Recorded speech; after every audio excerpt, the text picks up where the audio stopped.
పుల్ల పుల్లగా అన్నం లేదా చపాతీకి సెట్ అయ్యే high protein meal maker and gongura curry ఎలా చేయాలో చూద్దాం. Hi guys, welcome to our channel. ప్రాసెస్లోకి వెళ్దామా. ముందుగా ఒక గిన్నె పెట్టుకొని వాటర్ పోసి బాయిల్ అయ్యాక 2 కప్పుల మీల్ మేకర్స్ వేసుకొని గ్యాస్ ఆఫ్ చేసి చల్లారాక ఇలా వాటర్ మొత్తం పిండుకొని పక్కన పెట్టుకోవాలి. తర్వాత ఒక కప్పు సోయా చంక్స్కి ఒక పెద్ద గుప్పెడు గోంగూర వేసుకోవాలండి. నేను 2 కప్పుల మీల్ మేకర్స్ తీసుకున్నాను కాబట్టి 2 పెద్ద గుప్పెళ్ళు గోంగూర తీసుకున్నాను. గోంగూరని బాగా వాష్ చేసుకొని నీళ్లు లేకుండా స్ట్రైనర్లో వేసి కొంచెం సేపు పక్కన పెట్టుకోవాలి. తర్వాత ఒక కడాయి పెట్టుకొని గోంగూర 4 నుంచి 6 పచ్చిమిర్చి వేసి మూత పెట్టి మధ్య మధ్యలో మూత తీసి కలుపుకుంటూ బాగా వాడ్చుకొని ఒక కప్పులోకి తీసి చల్లార్చి మిక్సీలో వేసుకొని మెత్తగా గ్రైండ్ చేసుకోవాలి. ఇంకో ప్యాన్ పెట్టి 1 టీ స్పూన్ ఆయిల్ వేసి మీల్ మేకర్స్ని ఫ్రై చేసి పక్కకు తీసుకోవాలి.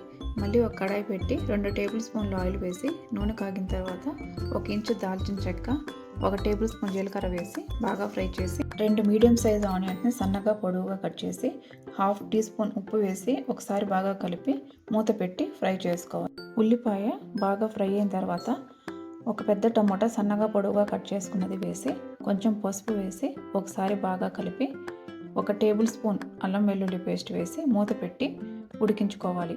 నేను అల్లం వెల్లుల్లి పేస్ట్ టమోటాని వాడుచునేటప్పుడే వేసి మూత పెట్టి ఫ్రై చేసుకుంటానండి. ఇలా బాగా ఫ్రై అయిన తర్వాత గంటితో ఒకసారి బాగా మ్యాష్ చేసుకొని 1 టేబుల్ స్పూన్ కారం, 1 టేబుల్ స్పూన్ ధనియాల పొడి, 1 టేబుల్ స్పూన్ ఉప్పు లేదా మీ టేస్ట్కి తగినంత ఉప్పు వేసి ఒకసారి మొత్తం బాగా కలిపి మనం ముందుగా ఫ్రై చేసి పెట్టుకున్న సోయా చంక్స్ వేసి 300 ml వాటర్ లేదా 1.5 గ్లాసు వాటర్ పోసుకొని ఒకసారి బాగా కలిపి మనం ముందుగా పేస్ట్ చేసి పెట్టుకున్న గోంగూరను వేసి మొత్తం మిక్స్ అయ్యేలాగా ఒకసారి కలుపుకొని 1 బాయిల్ వచ్చేంత వరకు ఉడికించుకొని 1 teaspoon garam masala, 1 teaspoon kasuri methi నలిపి వేసుకోవాలండి. కొత్తిమీర వేసి ఒకసారి అంతా బాగా మిక్స్ చేసి మూత పెట్టి లో ఫ్లేమ్లో 2 నిమిషాలు ఉడికించుకొని సర్వ్ చేసుకోవడమేనండి.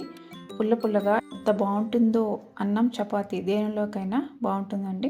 మీరు కూడా ఒకసారి ట్రై చేసి ఎలా కుదిరిందో నాకు కమెంట్ చేయండి. Thanks for watching.